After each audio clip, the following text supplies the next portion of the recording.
walau karihal musyrikun. Asyhadu an la ilaha illallah wa asyhadu anna Muhammadan abduhu wa rasuluh. Allahumma shalli ala sayyidina Muhammad. Bapak-bapak yang terhormat, pada hari ini alhamdulillah kita masih diberikan nikmat sehat, nikmat iman dan Islam kita. Adapun rencana pembicaraan di limited diskusi Grab namanya. Wih, di limited diskusi Grab. Wah, itu bahasa lagi. Tim diskusi Grab Wih. LDG. Jangan LGBT aja. Grup kali bukan Grab, grup. Grup. Oh, grup, Grup. bukan Grab. Dalam rangka RGD. kajian ahad sejarah nomor sejarah Islam ya, karena al Islam itu ya'lu yu'la wa la yu'alai. Ajaran Islam itu tinggi melebihi dari ajaran-ajaran lain. Nanti kita mungkin ke luar, bapak-bapak nanti setiap personal mempersiapkan diri, tidak hanya di Indonesia nanti. Waduh. Nanti kita ke Tarik bin Jabar, Tarik bin Jihad, ke mana tuh ke daerah Maroko. Tarik bin Ziyad. Ya, ke Oh, Maroko, jihad. bagaimana? Kemudian Sultan Salahuddin Salahuddin Al-Ayyubi, Al-Ayyubi. bagaimana nanti ya? Masya Nah, Allah. jadi tidak hanya satu orang saja, nanti Pak Ustadz Gani, Pak Iwan, Pada tidur semua. semua harus itu juga tidak hanya di Indonesia aja terutama, tapi di seluruh sentero di mana di dunia ini sebagai rahmatan lil alamin. Adapun rencana ahad ini nanti akan disajikan oleh narasumber Pak Agus Letnan Jenderal. dan untuk spiritualnya Pak Ustadz Bambang Puadi. Wah. Jadi segi goibnya, jadi ada Karena dari dua ada zohir, ada batin. Bukan kalau Trisnya nggak dibawa, Abang kan Tris. berkembang terus ya ceritanya. Iya, dia ngikutin tiap minggunya Update kan. terus, update-nya, iya. iya. Kalau sejarah yang ini udah berlalu, Udah berlalu, tinggal ya. diciptakan saja. dari dua kajian Ustadz kita, Ustadz Kiai Haji Jamak Sari, pas membahas masalah jin soalnya. Kemudian kemarin Ustadz Asep juga menyinggung masalah jin juga Azazil ya. Azazil, Dalam malaikat. surat, Iya. Al-Imran ayat 135 itu Pak.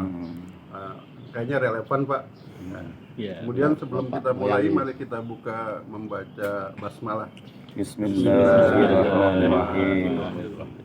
Demikian pengantar dari saya. Untuk selanjutnya Bapak Haji Agus. Agus Silakan. Hari Murti.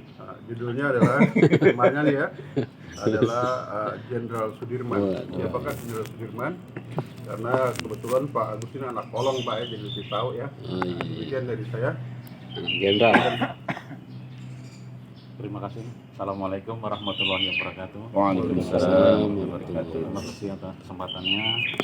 Sebenarnya saya tidak menguasai sejarah ya, tapi saya hanya penggemar Jenderal Sudirman. Masya Allah. Dan saya mendapatkan dari referensi dari buku militer saja sih, dari Masya Allah. bapak saya itu ada sejarah TNI Angkatan Darat, saya baca dari situ, bukunya tebal warna hijau, Wah, ejaannya ejaan lama, jadi masih Ya. pakai jam, Masih otentik dong ya, berarti sumbernya ya. sumbernya benar, masih asli, Asli.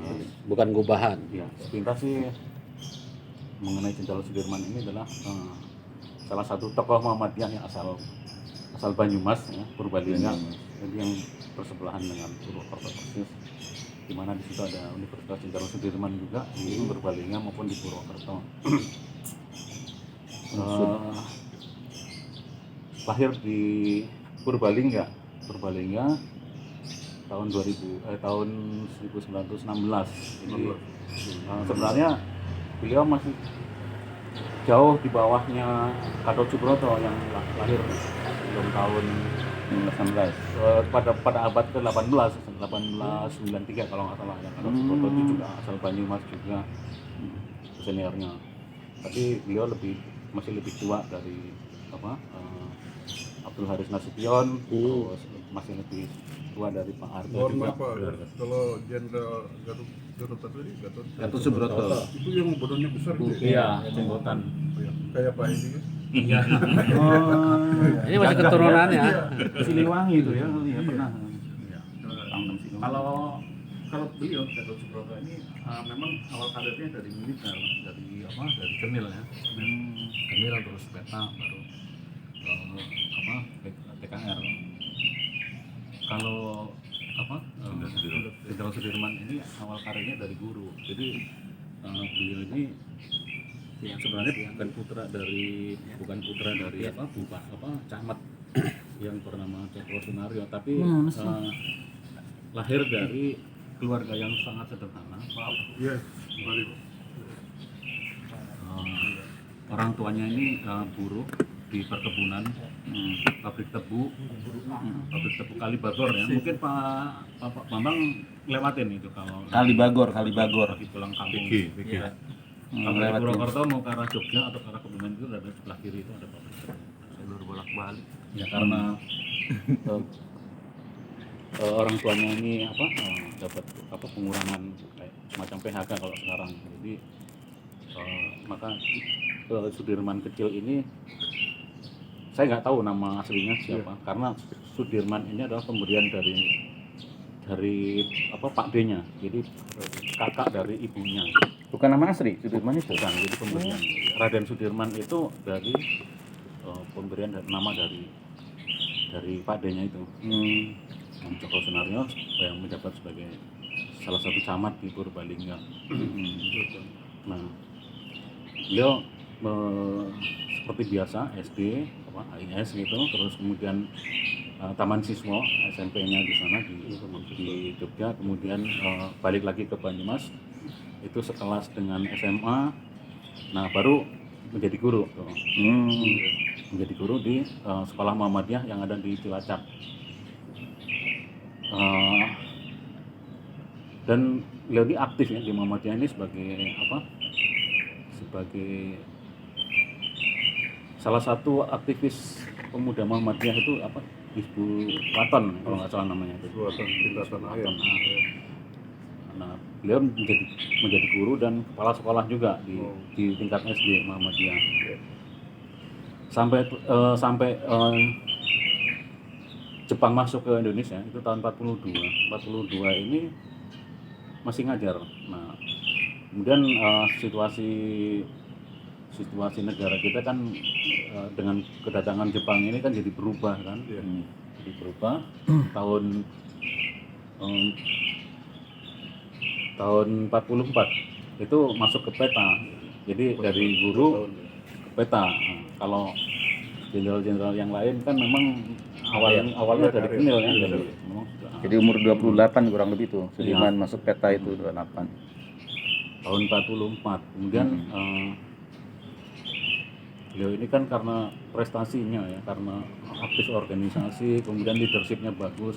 Sebenarnya secara fisik itu lemah itu karena punya penyakit ini kan TBC. Jadi karena ini tahun 45 itu begitu Indonesia merdeka dibentuklah BKR kan, kemudian nggak lama kemudian diresmikan menjadi TKR, Tentara Keamanan Rakyat. Nah, melalui voting kalau dulu kan kalau sekarang TNI, Panglima TNI kan dipilih oleh presiden ya, presiden. Kalau dulu melalui voting, jadi voting dari anggota. Berkomandan kali ya. TKR. Nah, yang di situ kan ada yang lebih senior kan, ada Gatot Subroto tadi, terus kemudian ada yang jauh lebih senior lagi, Urip Sumarjo, terus ada juniornya Suhartono Sution itu junior. Belum ada Pak zaman itu. Abdul Haris itu ada. Oh, Nasution ya. TKR juga dan dari Kenil juga.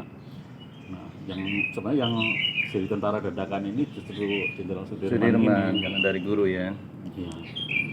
Nah, karena prestasinya bagus, karena pernah memimpin perang di Ambarawa ya dengan yang terkenal dengan Palagan Ambarawa itu kan melibatkan beliau Jenderal Sudirman, kemudian Itu setelah TKR itu perang di Ambarawa itu. iya Setelah peta. Ambarawa itu kan akhir ya Jadi setelah TKR. Setelah dia jadi tentara lah gitu ya. Iya, setelah TKR. Setelah dia militer. Pada waktu itu kan hanya kepala panglima divisi ya masing-masing, tapi belum ada panglima TNI, panglima divisi untuk wilayah Banyumas itu Jenderal Sudirman. Tapi Banyumas ini ada dua nih, satu Banyumas, satu Purwokerto. Purwokerto dipegang oleh Gatot Subroto. Kemudian ada wilayah-wilayah lain itu beberapa tokoh. Kemudian ada Pak Harto juga di situ. Pak Harto itu pangkatnya masih mayor, tapi leadernya itu ada di Jenderal Sudirman lah. Waktu itu pangkatnya kolonel kalau nggak salah ya. Sudirman ini. Sudirman. Nah, Abdul Haris ini ada di divisi Siliwangi, ada di Jawa Barat. Jadi pada waktu tahun 45 ini juga sebenarnya kan kita sudah merdeka dan sudah ada taruna yang dibentuk ya, yang dibentuk MA Military Academy angkatan pertama itu tahun 45. Kebetulan waktu itu bapak saya juga masuk di angkatan pertama ini bareng sama Susilo Sudarman. Itu yang Susilo. pangkat terakhirnya Mayor Jenderal. Mantu dulu Menko Parpostel. Itu sama-sama dari Banyumas itu. Terus yang bareng juga dari Banyumas ini ada Ismail yang setelah pensiunnya Mayor Jenderal Gubernur. jadi gubernur Pangdam. Itu Pangdam, ayah saya tuh dulu Kasdamnya, jadi masih di satu level di bawah. Nah begitu Ismail pensiun jadi gubernur, bapak saya pensiun jadi pengangguran gitu. Wah, itu karena Ambarawa kacau, jadi itu yang bikin sukses awal karir dari Jenderal Sudirman ini dari situ. Beliau berhasil memukul tentara Inggris. Di Ambarawa itu. Iya, di Ambarawa. Sebenarnya tentara Inggris ini waktu masuk ke Indonesia itu tujuannya bukan untuk invasi. Karena dibarengin sama nikah Belanda maksudnya. dari Belanda. Nah, itu yang bikin kacau itu. Nah, itu di situ banyak banget korbannya. Banyak sekali korbannya. Tapi beliau berhasil ya memukul mundur, kemudian mereka cabut dari Indonesia lah ya. Dan kemudian setelah itu baru ada voting tuh, untuk Panglima TNI yang pertama ya. Namanya Panglima Besar kalau dulu. Panglima Besar itu terpilih Jenderal Sudirman dengan pangkat Brigadir Jenderal kalau nggak salah. Kemudian nggak lama jadi Jenderal. Mayor Jenderal. Oh, tetap memperlaku ya. Kemudian jadi Legend. Letnan Jenderal. Pada waktu meninggalnya beliau Letnan Jenderal. Jadi tahun 48 itu Belanda kan kembali masuk ke Indonesia ini. Agresi kedua ya. Agresi militer kedua. Nah, itu ibu kotanya kan ada di Jogja. Pusat militer juga ada di Jogja. Di situ akademi militer itu baru dua angkatan ya, angkatan yang 45 lulus tahun 48. Nah, kemudian angkatan yang 46. yang angkatan 46 itu lulus 49. Nah, itu pas lagi terjadi agresi. Jadi taruna baru itu juga yang Letnan Jenderal ini juga Letnan 2 ini juga ikut andil juga di situ di pertempuran itu. Nah, masuknya Belanda di tahun 48 itu berhasil menaklukkan pejabat-pejabat yang ada di Indonesia.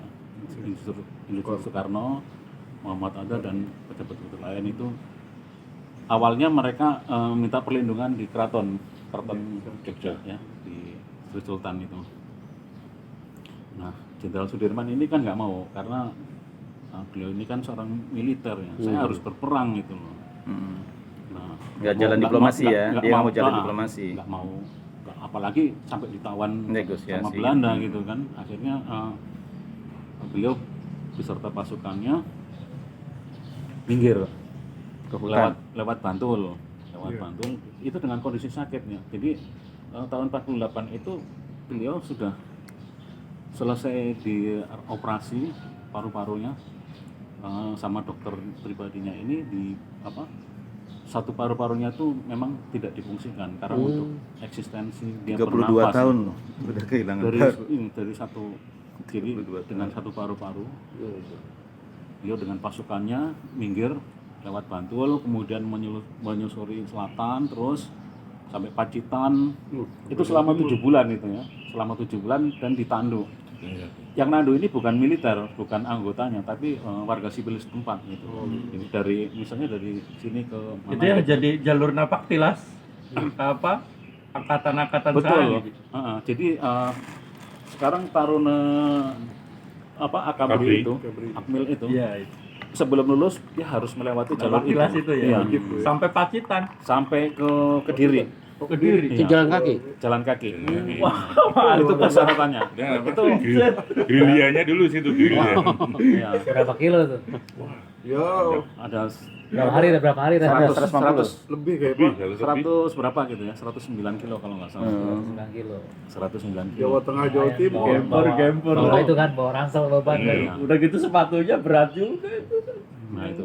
Tentara. Tapi Indonesia waktu itu sudah meluluskan 2 angkatan. Hmm. 2 angkatan yang tadi saya sebutkan tadi. 45. 45, 46. MA ya, Military Academy itu 2 angkatan. Kemudian setelah tahun 48 ke sini kan belum ada pembukaan Taruna baru nih. Jadi setelah itu mungkin tahun di atas tahun 50 ya baru ada AMN baru AMN namanya. nasional Akademi Militer Nasional dari MA ya. dari MA dan kemudian berikutnya menjadi Akabri. Akabri. Tadi sampai mana itu? Sampai Napak tilas. iya. Napak tilas. Jadi beliau ini Jenderal Sudirman, Letnan Jenderal Sudirman ini bawa perlengkapan gitu ya, bawa kain-kain gitu. Nah kain itu kan selalu dihadiahkan untuk yang menandu itu loh. Oh. Mereka senang gitu kalau dikasih itu kan senang gitu loh. Kain iya, sarung kalau- gitu. nah, kalau zaman dulu itu kan pakaian itu kan masih langka ya, masih mahal gitu loh. Jadi senang Kayak kalau karung dikasih goni. itu. Iya. Goni. Dikasih itu tuh seneng gitu loh, dikasih kenang-kenangan dari panglima besar gitu. Nah itu terus gitu jalan gitu. Nah melakukan perang gerilya. Perang gerilya itu artinya perang kecil, tapi dia bikin kagetan gitu loh. Jadi kalau misalnya Shock dia terapi. dia sembunyi, begitu ada pasukan Belanda lewat, Jerah. dia serang gitu. Serang menghilang. Terus menghilang lagi. Hilang lagi. Senjatanya diambil ya. Karena Oh Papua, iya. Papua. Kayak gitu. KKB, Gerilya KKB. sekarang. Nah, lawan itu tidak mengetahui medan, tapi dia sudah mengetahui gitu. Terus sampai di Gunung Lawu itu. Nah, Gunung Lawu mungkin ada mistisnya juga. Nanti ada ceritanya tuh. Sudah sampai ke Kediri itu. Nah, di Kediri itu ada prajurit kita yang berkhianat. Yang berkhianat. Jadi ditunjukin ke Belanda itu. Di Kediri. Mungkin karena apa? Uang. Oh itu di Kediri Di kejadiannya. Kediri. Cebong. Istilah cebong. Mata. Cepu. Ditunjukin, tapi anehnya beliau itu tahu gitu loh. Kalau saya Ada itu mata-mata. nanti gitu. Hmm. Nah, terus dia bikin majelis zikir, Pura-pura gitu ya. bikin majelis zikir, terus kayak bikin pengajian itu, Iya. bikin pengajian. Terus Belanda itu dibawa ke situ, dibawa ke tempat pengajian itu Iya. sama prajuritnya itu. Sama Pengkhianat. cepunya itu. Nah, pengkhianat. ditunjukin tuh. Gak percaya. Mana yang Ini sudah- panglima besarnya Tuan gitu kan. Tapi dia nggak percaya Nggak gitu. percaya adanya, ya. Masa panglima besar ustadz gitu. Krempeng lagi istilahnya. Iya. ya. Masa panglima besar begini gitu. Harusnya kayak Pak Edi ya. Akhirnya justru pengkhianat itu yang ditembak Tembak, mati. ya. Mau Belanda. Iya. Iya. Oh. Dikiranya bohong. Nah itu Nah itu. Nah, itu mungkin yang timbul slogan apa tuh yang terkenal yang mengenai pengkhianat itu kan ada tuh Apa itu? yang slogan itu yang pengkhianat tentang pengkhianat kalau nggak salah ada sempat viral juga itu sempat dibacakan juga oleh Jenderal Gatot waktu Gatot HUT Nurmantio. di itu Oh, iya. di HUT Iya, tadi yang di slogan. Saya lupa. iya mengenai pengkhianat Jadi itu apa di dunia aja udah kelihatan ini hukumannya untuk pengkhianat, apalagi nanti di akhirat itu. Jadi ya ditembak sama Belanda, bener nggak Pak? Gatot Oh, Nurmantio dari- dulu ceritakan itu juga. Panglima besar itu dia memang tidak pernah menggunakan seragam TNI, Baik selalu juga. pakai jubah. pakai Karena kan dia uniform. ustadz ya, ulama tuh dia. Iya, ulama. Basicnya dia Memang ulama. basicnya ulama, jadi ulama yang jadi militer gitu loh. Militer. Ulama. itu saat itu begitu tembak Belanda langsung pergi udah Iya. nggak ada perperangan di situ Nggak percaya. Nggak percaya Nggak gitu loh. percaya. Ini orang sipil gitu kan mikirnya gitu nih Ustad. Nggak percaya, dikiranya cuma mau nipu aja gitu loh. Itu ada versi yang Belanda nggak ngelihat Ji. Ada, tapi sebelum itu, Kejadiannya lain beda. ada lagi Oh, sebelum itu, ya. sebelum sampai ke Diri. Oh, belum sampai ke diri. Ah, Padahal di depannya ya. dia itu kan batuk biasanya ya. Iya. Biasanya batuk. Iya, TBC itu batuk. Pas lagi ada itu, dia hanya sembunyi di beberapa di ilalang yang pendek gitu. Ilalang pendek. Qadarullah dia nggak batuk. Nah, itu kan bahasa Allah juga kan. Iya. Nggak batuk gitu, biasanya batuk. Kalau dia batuk aja tahu itu. Nah itu sebelum kejadian itu, sebelum kejadian yang di Kediri, mungkin masih dalam perjalanan menuju ke Kediri itu. Nah, itu sampai itu kan berlangsung dari tahun 48 sampai 49 kan, sampai 49 itu akhirnya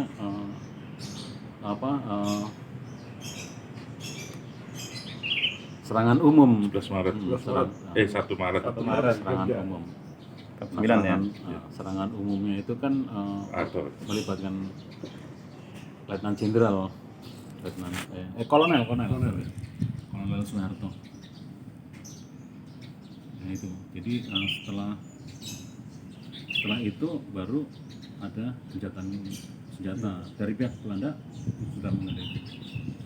Tapi Jenderal Sudirman ini masih menolak, masih gengsi gitu loh.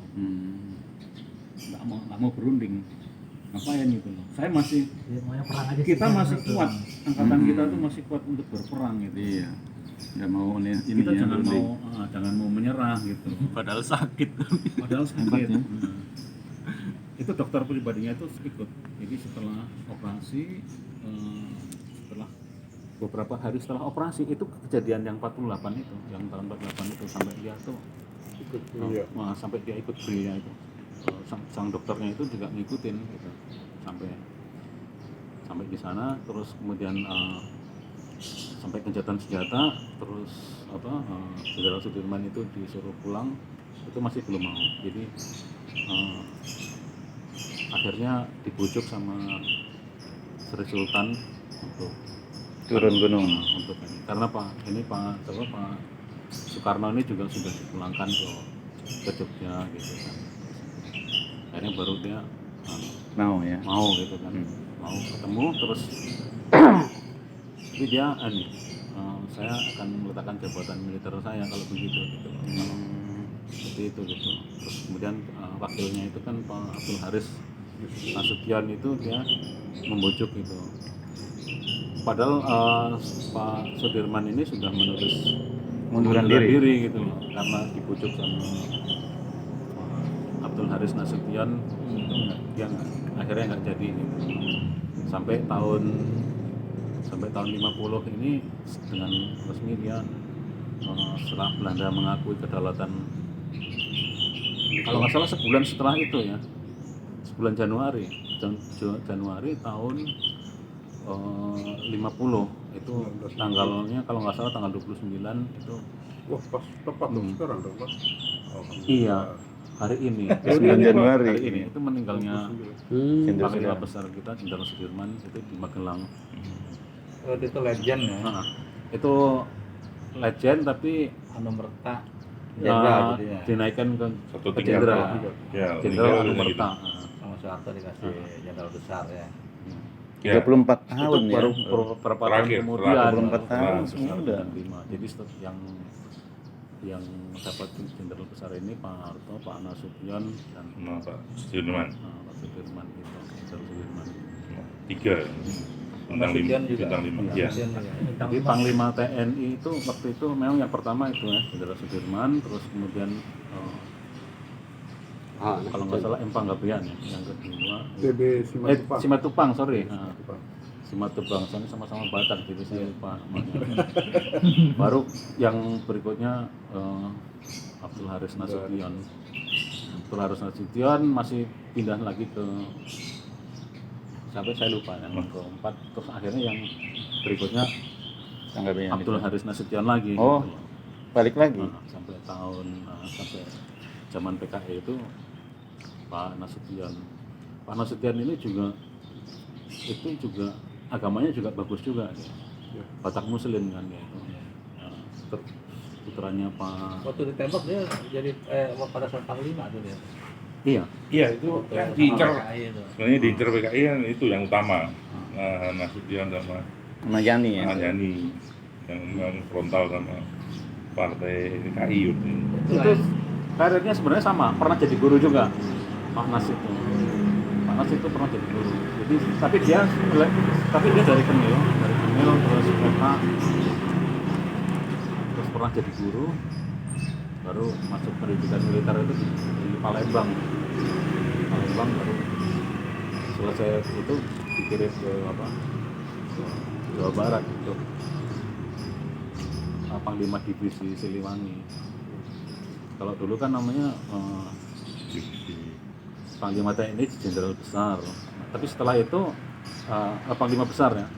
Setelah itu Berarti umurnya berapa tuh ya? 34. Hah? 34 tahun. 34 Waktu meninggal itu, Iya. Jenderal Sudirman itu. Luar biasa ya. Umurnya pendek. Jadi umur 30 itu sudah bintang 1 ya. Sudah brigjen. Dia baru dari guru diangkat langsung apa pangkatnya tuh? Dia masuk PKR itu. Waktu MA itu Tapi jenjangnya kan mungkin singkat banget ya. nggak sesuai Mungkin dengan nggak sampai- nggak. nggak berurutan kali ya, langsung Sekarang ya, loncatnya. artinya inilah kenaikan pangkat istimewa lah gitu ya. Nggak dari Nah, bawah. begitu baru masuk dia apa soalnya tuh? soalnya kan masuk itu tahun 44 ya. Makanya kan Tapi singkat banget tuh. tapi waktu dia di Perang Ambarawa itu sudah kolonel. Nah gitu. itu Hmm. berarti jumping dia. Jumping ya. Letnan langsung kolonel ya. Nggak pakai kapten, mayor, nggak lewat itu kayaknya tuh. Kalau Pak Harto justru dari Bintara dulu. Kenil itu dari Bintara. Dari Bintara terus ngikutin jenjang dia mayor, letkol, terus kolonel. Karena kalau dulu Pak, kalau nggak salah kata bapak saya itu kalau jadi guru itu luar biasa. Jadi dia tuh udah pakai kuda gitu Pak. Jadi guru tuh Pak. Jadi rapnya kalau zaman dulu tuh tinggi dibanding dengan jadi mohon maaf tentara waktu itu. Statusnya lebih terhormat Iya, gitu. lebih terhormat. Jadi guru apalagi itu yang saya tahu dari orang tua. Kalau jadi guru waktu itu ya, wah, mungkin udah dapat itu kali Pak ya, sertifikasi waktu itu kali. Belum ada. Emang mulia guru itu zaman dulu. Ya orang-orang Medan banyak yang jadi jenderal ya, ke arah sana gitu, Akmil gitu ya, orang-orang Medan itu. Termasuk banyak dia. Iya termasuk banyak. Panglima Tinggi kan 2 kali dari Medan istilahnya. Generasi kemarin juga kan banyak yang jadi panglima. Iya ya, Medan tuh hebat itu. Faisal Tanjung itu Faisal juga dari Tanjung. sana.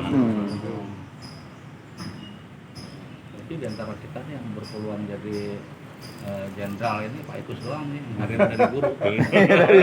Irfan sama Pensiun. Masih dipanggil Pak Guru kalau begitu. Dipanggil Pak Guru. kalau sekarang perang, Pak Ikus langsung Jenderal. brigjen dia langsung. Brigjen. Tapi karena kecerdasannya itu, Jenderal Sudirman itu karena kecerdasan dan leadershipnya ya, bukan karena fisiknya bagus itu enggak. Manajemennya ya. Manajemen perang itu. Dia perang gerilya itu Iya, yang takutin sebentar sama Belanda. Yang mencetuskan gerilya itu Iya. Nah, itu berarti Sudirman. mungkin zaman dulu tuh yang menentukan pangkat itu ini kali ya, komandan kali ya. Iya. Oh dia, masuk jadi tentara kok ya. Nah, Mayor. Wah, langsung aja. Kopral gitu. belum ada kayak sekarang Pak. Jadi Belum ada Hierarki gitu, belum ada hierarki kali ya. Oh, jadi segani nih. belum ada Bukan, Pak. Wanjakti gitu, belum ada Prestasi Wanjakti. ya, Pak. Gimana seneng pemimpinnya. Jadi kalau misalnya mungkin Jenderal Sudirman karena prestasinya bagus, itu udah levelnya level jenderal. Walaupun dia nggak mengikuti dari bawah. Saya pernah dengar juga kayak gitu soalnya tuh Pak. Jadi pemberian pangkat dulu pada saat perekrutan. dalam sejarah itu jenderal termuda loh. Iya. Bukan cuma di Indonesia, di dunia itu jenderal termuda.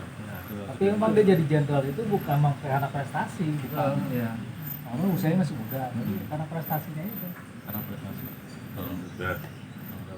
Padahal yang jauh sebelum itu kan yang masuk tentara duluan kan Gatot Subroto kan. Subroto itu kan. Gatot Subroto kan lahir tahun 1893. Itu di usia yang segitu itu pangkatnya masih di bawahnya Jenderal Sudirman.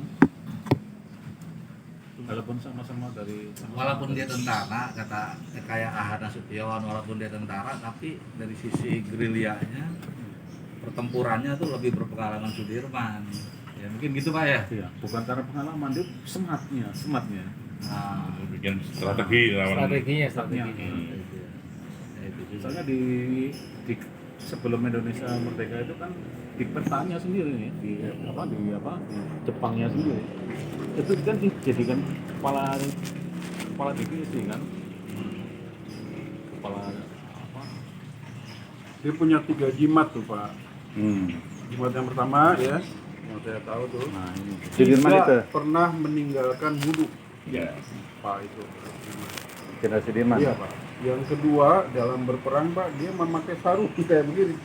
Ini Pak. Jadi kalau ada angkatan dari pesawat diganti Pak. Pakai topi sarung gitu. Terus yang ketiga ya selalu itu zikir. Pak Jenderal Sudirman itu yang saya baca dalam biografinya ya. Betul. Lagi. Betul. Ya, itu.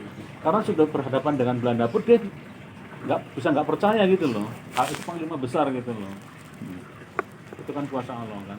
Dua kali itu, dua kali yang seharusnya ditangkap. Karena amalannya itu Pertama juga yang sih termasuk. Spiritualnya udah tinggi juga. Yang di ilalang itu dia nggak kelihatan, sampai nggak batuk. Yang kedua sudah berhadapan, sudah ditunjukin ini panglimanya yang ini gitu. Sampai nggak percaya gitu. sampai kan anak buahnya tanya ke Kiai sampai nggak kelihatan gitu kan, ditanya sama anak buahnya itu. Kok Belanda nggak ngelihat Kiai, kan panggilnya Kiai kata anak buahnya, lebih banyak panggil Kiai malah. penampilannya. Ya, itu tadi yang dibilang Pak. Kopiannya tuh yang kayak bukan Langkon. Langkon itu. Langkon. Bukan juga. Langkon. Sangkanya. Saya rakyat biasa ya. Langkon. Karir militer yang jenjangnya benar itu setelah tahun 45, setelah dibentuknya MA itu, Akademi militer. Military Academy, itu baru dia tertib loh, urut, lulus letnan 2, letnan 1. Jadi memang dia diakuin sih Ya. apa strategi perangnya diakuin. Luar biasa. Belanda pun ngakui kalau Sudirman itu. Iya. Nah penerusnya itu ya Hanastion ya, Iya. paling real gitu. Mungkin kalau dalam sejarahnya kali masih turunan Pangeran Diponegoro kayaknya. Mungkin kali. Perang Jawa kan hampir 5 tahun lamanya. Oh iya itu Pak Heran. Kalau dirunut ke Jenderal Sudirman hampir mirip memang. Iya, hampir mirip ya. Ada kemiripannya.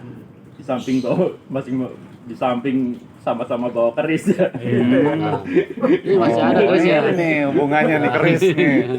Jangan-jangan kerisnya itu Apa kerisnya diturunin dari Pangeran Diponegoro ke Jenderal Sudirman? Iya kan bener kan bawa kerisnya itu. Kalau keris Pangeran Diponegoro Pak ada di Belanda tapi udah dipulangin sekarang. Udah dipulangin. Udah dipulangin. Dasar Belanda tuh ya apa aja.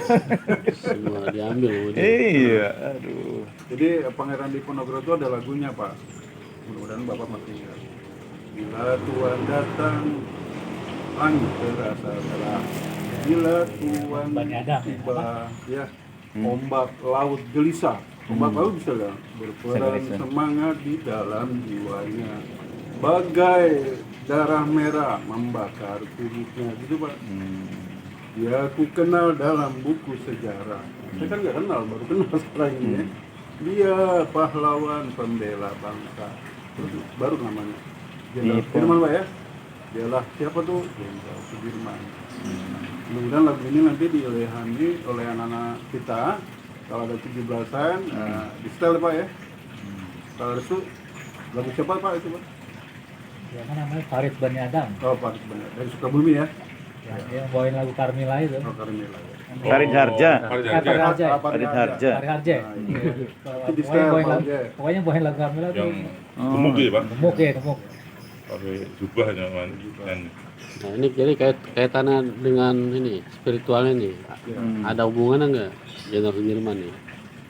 Ada Iya, dengan jadi Diponegoro. tadi apa dari Pangeran Diponegoro ke Jenderal Sudirman itu ada persamaannya yang kalau saya amati itu paling mencolok justru ya.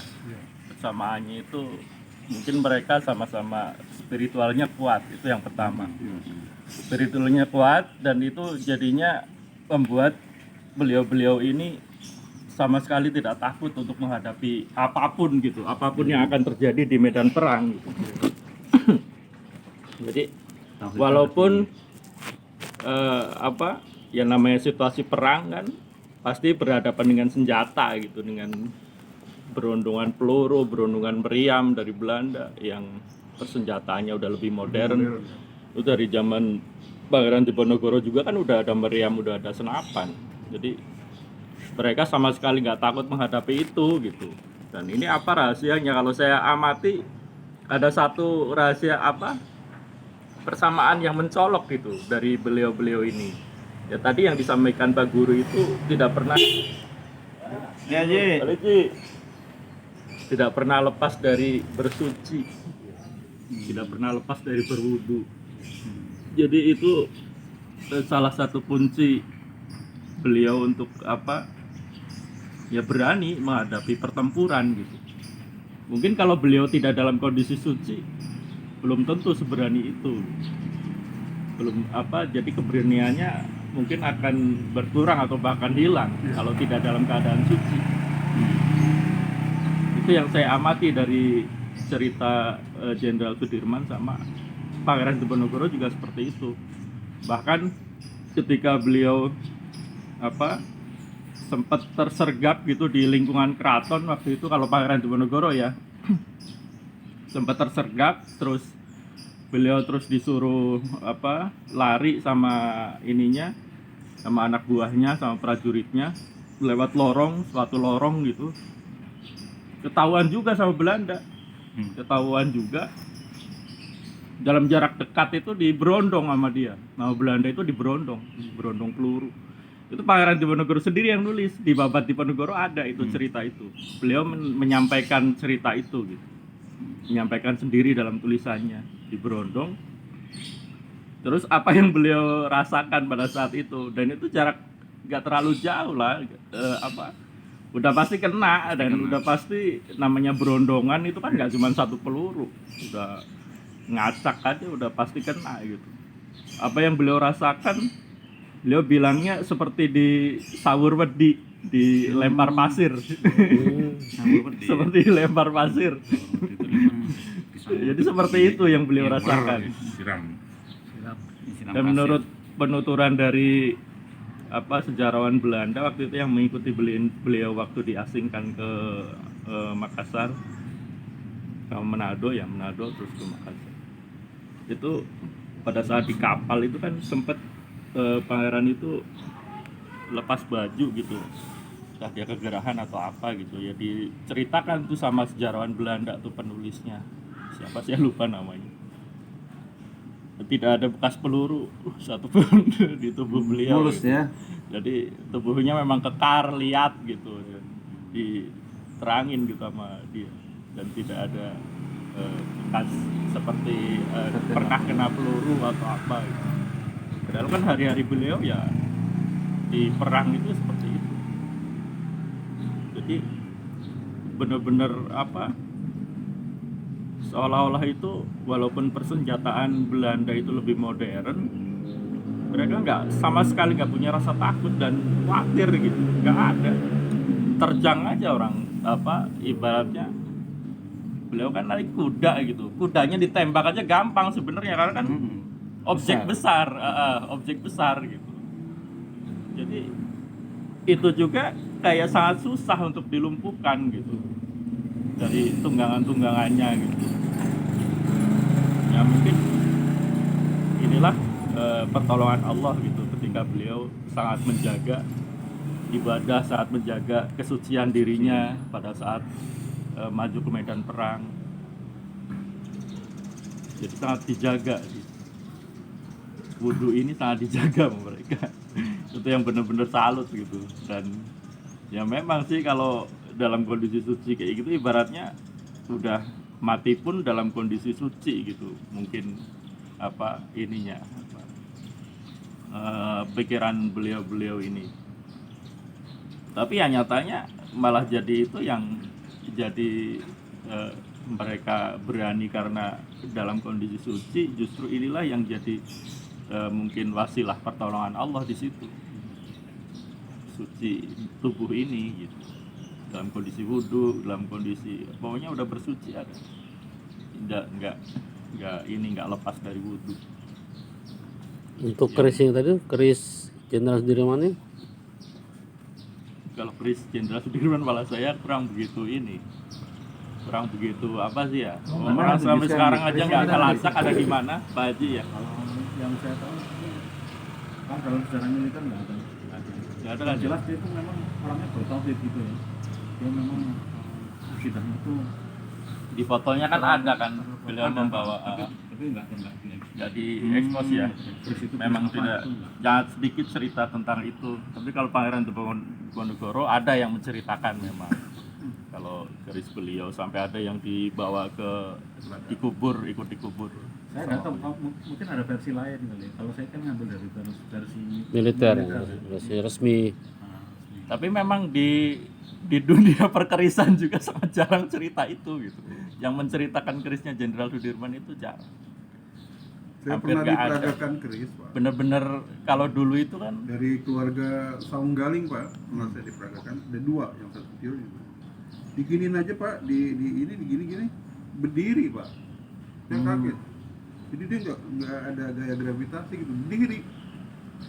Yang kecil dan yang besar saya diperagakan. kalau berdiri Berdirinya ditancepin ya? Enggak.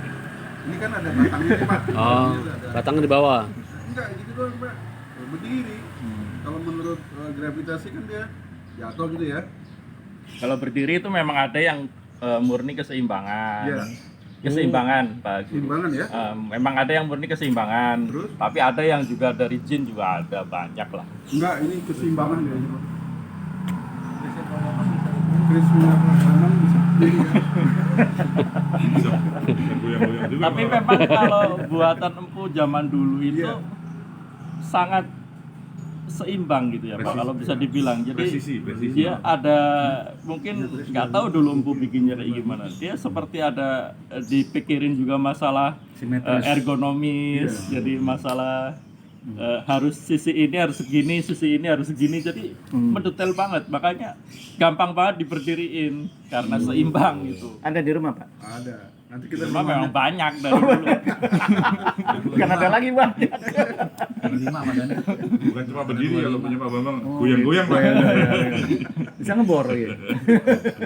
Kalau ya itulah ada yang memang dari jin juga ada. Memang itu kan rumahnya dia, dan kan memang dimasukin ke situ sama empunya. Dibikinin rumah lah istilahnya. Ya, memang kan logam itu memang paling efektif untuk logam ya, yang benar-benar dari logam itu paling bagus untuk campuran logam. penempatan sini. Bang bisa ngeliat nggak tuh, misalkan ada benda, Gimana? ada suatu benda nih, ya, Iya, ada ini ada jin apa enggak? ini apa enggak? Ada penunggunya enggak gitu? Bisa tahu nggak Pak Bambang? Kalau ngelihat secara langsung sih enggak, Pak. Cuman kalau ngerasain bisa. Ngerasainnya. Kalau ngerasain bisa. Ya memang gimana ya, benda-benda yang ada jinnya itu rasanya beda, Pak. Aura apa rasa? Ada energinya gitu. Ada energi. Ah, ya? jadi kalau kita sering, apalagi sering megang gitu, sering berinteraksi gitulah istilahnya. Jadi bisa bedain ini yang ibaratnya nggak ada apa-apanya. Contohnya gimana? Ini yang Nah, Ada isinya. cincin ada nggak cincin? Cincin pamung ada nggak? Kalau yang megang kita nggak ada rasanya, orang nggak biasa. Seperti apa tuh Bapak rasanya seperti apa gitu? Oh ini ada gitu. Apa kayak kalau Medan Mahana kayak secara gampangannya Pak, secara awam aja itu dilihat itu seolah-olah itu seperti dia apa ya? Bergerak, Bukan gerak. Jadi memancarkan apa? Seperti kalau orang itu, Bapak pasti bisa ngerasain nih kalau orang kan banyak juga yang pakai kodam pembantu segala macam, banyak lah, apalagi orang lapangan, preman-preman itu. Bapak kalau ngelihat orang ketika kesan pertama itu langsung tiba-tiba kayak dia menyeramkan gitu, seperti itu pasti pernah kan, tiba-tiba ngelihat dia kok kayak Auranya gitu. menyeramkan gitu, kayak apa, ada sesuatu yang lain gitu. Ya kayak gitulah Pak, sama aja ke benda gitu, ke benda apalagi kita sering pegang, sering apa lihat gitu, sering berinteraksi, lihat bisa dirasain gitu. Ini Itu dia ada masuk sendiri apa dimasukin, prosesnya gimana? ada yang masuk sendiri, ada yang dimasukin. Ada yang memang dari tadinya kosong tiba-tiba dia kemasukan sendiri gitu, yang bertempat tinggal di situ juga banyak. Benda-benda apa aja Pak yang suka dimasuk-masukin golongan jin ini Pak? patung. Apa aja Ji? Patung-patung atau apa gitu di rumah itu benda-benda seperti apa? Piringan nggak mungkin ya, piring masuk piring gitu kan. Kita makan lah piring. Kalau sering dipakai enggak gitu. Oh gitu. Biasanya logam atau batu. Logam atau batu. Apa aja sebenarnya. Jadi mereka itu sukanya yang dispesialkan lah. Benda-benda yang dispesialkan oleh pemiliknya. Spesialkan apa aja sebenarnya sih, bisa wafak juga bisa, kertas itu kertas yang ada tulisan-tulisan rajahnya itu apa, kadang kan tulisannya Arab juga, kita juga nggak bisa baca gitu, terus wafak itu Hurufnya terpisah. itu ya, juga Pak? Wafak itu hurufnya terpisah kan? ya, jadi ada yang ya macam-macam Pak, macam-macam apa itu apa, ketika kita menspesialkan itu ya jadinya bisa saja yang tadinya mungkin ini cuman abal-abal atau bohong-bohongan juga ada gitu kan. Bisa juga jin itu tertarik untuk tinggal di situ. Jadi seolah-olah karena kita spesialkan dia jadi bertempat di situ Pak. Itu. Dan memang ya balik lagi ke yang bahasan kemarin, ada tingkatannya. Nah, jadi ketika jin yang level rendah beda lah sama yang level tinggi untuk kita bisa ngerasain auranya gitu Pak. Itu kalau keris Diponegoro itu untuk perang membunuh musuh atau hanya sebagai simbol aja Pak? Kerisnya itu sebagai simbol Ya. aja atau emang untuk senjata memerangi Belanda gitu? Jadi kalau menurut ceritanya tidak pernah satupun yang menyebutkan bahwa keris beliau dipakai buat menusuk Belanda. Enggak pernah. Nggak ada yang menceritakan itu. Dan kebanyakan keris beliau ini ya malah seperti mengeluarkan tuahnya gitu kalau secara spiritual gitu ya. Kayak tadi kayak Panglima Sudirman nggak kelihatan juga, beliau juga pernah kelihatan sama musuh karena salah satunya yang dipercaya itu tuah dari keris Nogosiluman itu punya beliau itu. Salah satu kepercayaan di dunia Ada lagi spiritual. Tanduk Intan Naga Sastra. Ada. Oh gitu. Itu Nogosiluman itu yang Ada Pak. Tapi tentara dulu tuh beda lagi. Besok Pak Edi. Dalamnya pisang. jadi keris itu kan senjata tikam sih, bukan senjata yang taktis gitu, bukan senjata taktis kayak pedang, tang, bukan. Jadi dia senjata tikam Iya, buat ketika duel lah ya. ya, Buat duel. pertarungan Lawan jarak satu. dekat udah terdesak, ya udah itu dipakai gitu. Kayak pisau komando gitu oleh tentara ya. Pisau komando Tapi kan. sangat jarang itu terpakai justru, sangat jarang terpakai. Dan memang salah satu mungkin etika pemilik keris ini juga jangan sampai dipakai malah jangan sampai dipakai kalau bisa. Jangan sampai dipakai, itu yang pertama memang buat pelengkap busana, yang kedua memang buat piandel secara spiritual memang. Zaman dulu apalagi gitu. Itu memang buat semacam jimat lah gitu untuk apa di lapangan. Karena kan kita tahu di dalam keris itu kan ada kodamnya, ada jinnya.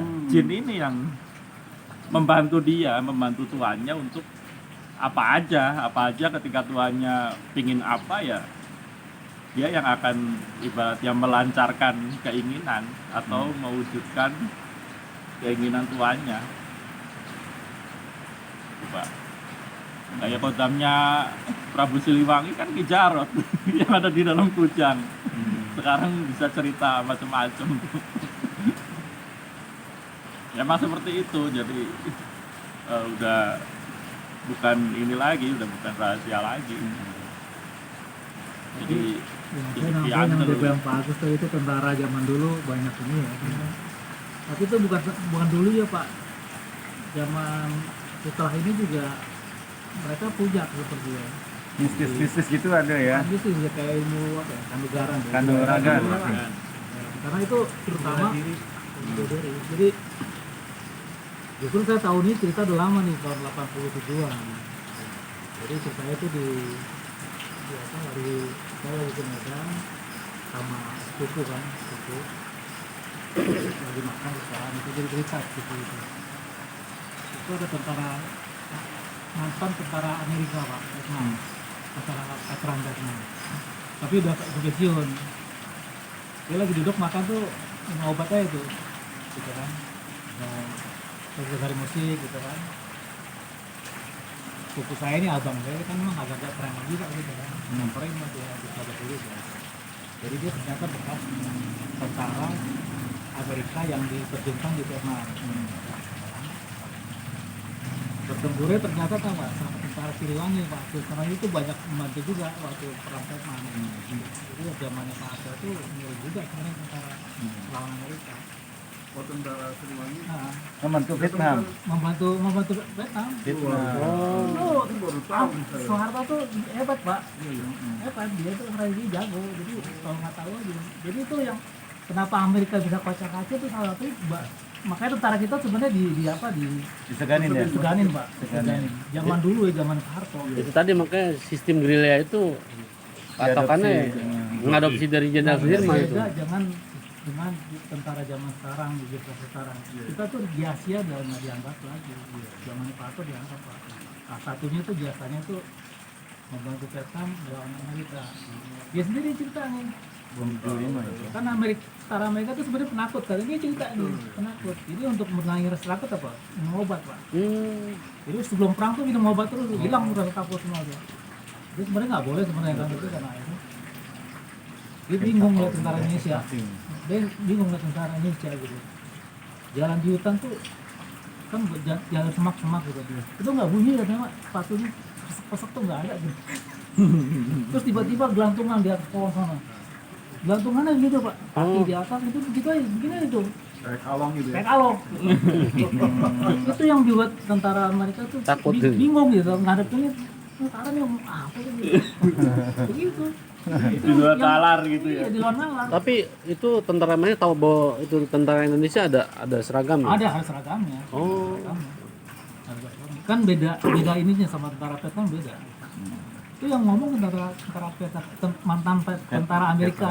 Ya, berarti benar itu Pak. Jadi ada korelasinya antara dulu itu pernah dilawan sayembara Amerika kalau nggak salah yang mengadakan sayembara itu gimana dia mengoptimalkan atau memanfaatkan kekuatan gaib untuk militer Pak. Kekuatan gaib untuk militer dulu saya pernah baca tuh. Mungkin karena cerita itu juga Pak pada heran gitu. Ini kok ada hal-hal yang di luar nalar gitu. Nah ini mereka mau memanfaatkan ini untuk militer, diadakanlah sayembara siapa yang bisa membuktikan atau ibaratnya mendemonstrasikan lah ini nanti kepada kami, nanti kami akan mengembangkan untuk bidang militer. Jadi pakai kekuatan gaib, Pak. Itu memang nggak ada yang entah memang tidak tertarik atau apalah. Memang tidak ada yang pada akhirnya ini bisa mereka wujudkan. Ya bisa mereka wujudkan. Walaupun banyak yang dari tentara asing banyak yang heran tentang hal-hal seperti itu. Tapi ketika diadakan kayak gitu, memang mau diseriusin nih masalah gaib ini untuk militer, nggak ada yang ini, entah nggak ada yang mau mendemonstrasikan atau nggak ada yang bisa atau ya intinya nggak jadi aja, nggak bisa Kalau direalisasikan. di mereka itu kan Marvel itu. Itu anak Marvel tau kan? Komik Marvel. Marvel itu yang produk-produk film Iya, Avenger gitu kan. Iron Man apa gitu. Superhero Mereka ya. cuma berhayal tingkat Iya. tinggi aja, tapi di sini itu ada realitanya sebenarnya. Karena itu terinspirasi itu tadi mungkin ceritanya itu. Nah cerita Marvel itu sebetulnya juga ini tuh Pak. Ada ya mungkin dia pernah ngeliat di dunia nyata seperti itu. Nggak ada di Indonesia. Saya dapat Nggak orang tahu. dapatin juga dapat cerita nih dari bapak saya ini. Zaman pemberontakan DIY kan. Bapak saya ini kan dulu tugasnya di Tasik ya. Tasik gitu. Diundang makan sama Pak Kiai gitu loh. Bertiga nih, 3 orang makan malam. Terus bentar ya, saya mau beli rokok dulu keluar. Rokok keluar, pulang bawa pasukan itu yang dia ngaku sebagai Pak Kiai itu. Keluar, angkat tangan gitu kan. Itu baku tembak loh, baku tembak 3 orang sama 1 pasukan itu dihadapin aja gitu loh. Nggak terus menyerah gitu, enggak. Karena tahan peluru.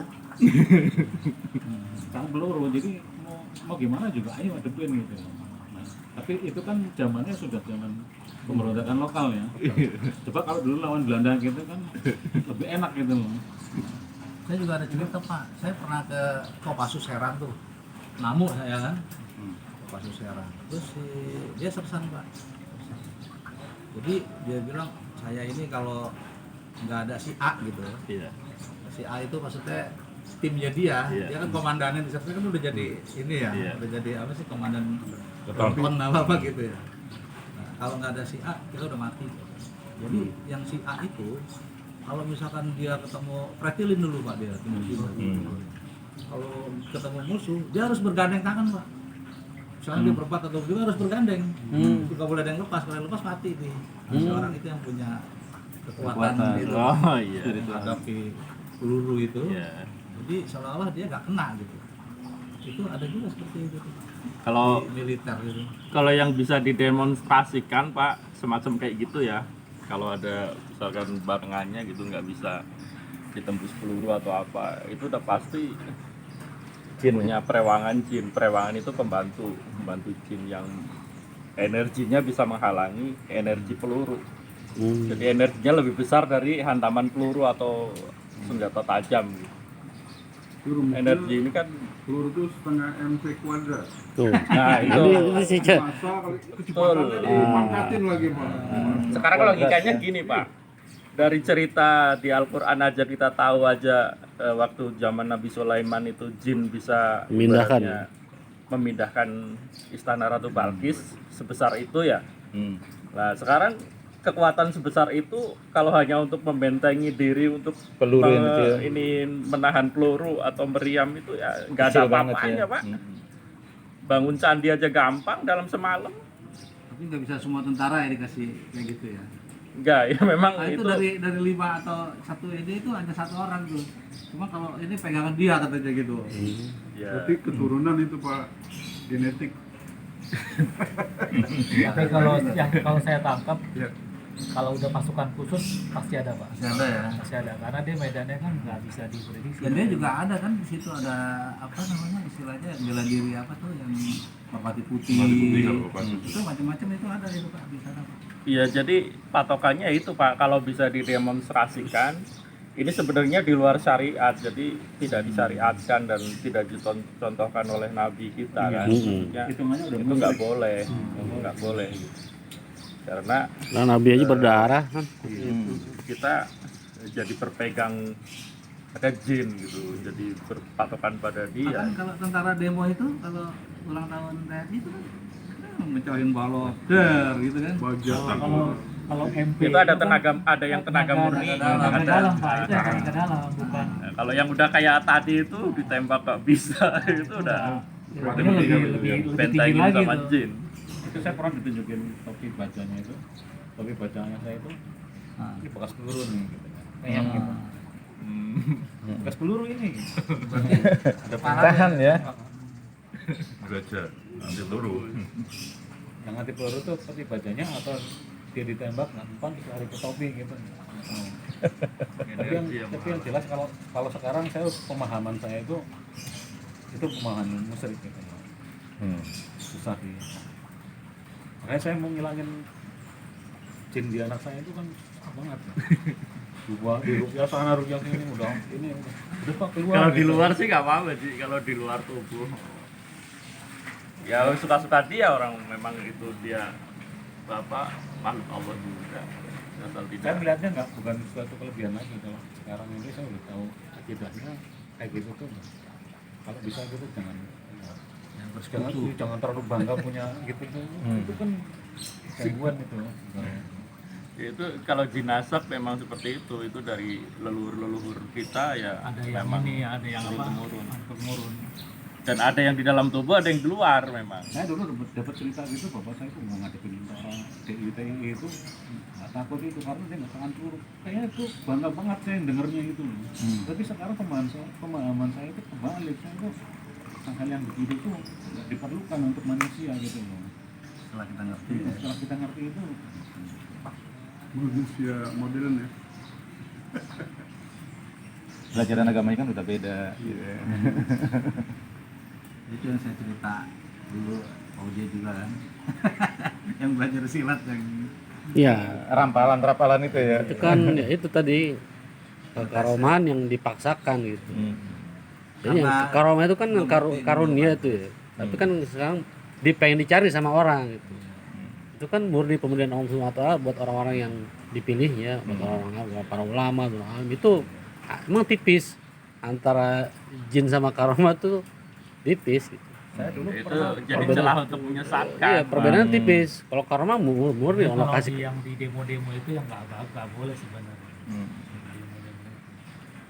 Dulu kalau kayak Prabowo juga kan pernah cerita, tentara dulu kalau mau perang ke kiai dulu Pak. Kedua. Kiai dulu minta apalah bawahnya. Ya kalau itu dulu mau Itu bapak. ya apa pokoknya. Pelan jalan. Begitu Pak. Bapak. Malah masuk ke dalam. Itu kan itu memang banyak memang. Sampai orang-orang yang kayak orang nyolong segala macam maling-maling kan dipukulin pada kebal. Coba cari ditelanjangin, pas telanjangin ada. Udah Banyak babak belur ya. bawa belur. Bawa belur. Itu banyak kejadian. panjangin di kantong Banyak, iya. ada usung gitu. Ya, Panjang udah ada bapaknya ajar lagi ya. Hancur. Kalau jin yang muslim itu nggak mau Pak dimasukin ke tubuh. Jadi rata-rata ya kalau mereka ingin membantu ya Di luar. atau ingin mendampingi ada di luar. Tapi mungkin dulu Indonesia tapi disuruh pergi nggak mau tuh susah. Itu udah cinta itu udah biasanya Susah itu. banget suruh pergi. enggak, maksudnya Indonesia dulu merdeka. Selain semangatnya juga ada hal-hal goib itu kali ya. Iya memang. Pasti ada Pak, pasti kita Gitu nggak bisa kan pungkiri gitu, ya. nggak mempan dibacok kan gitu ya. Ya kayak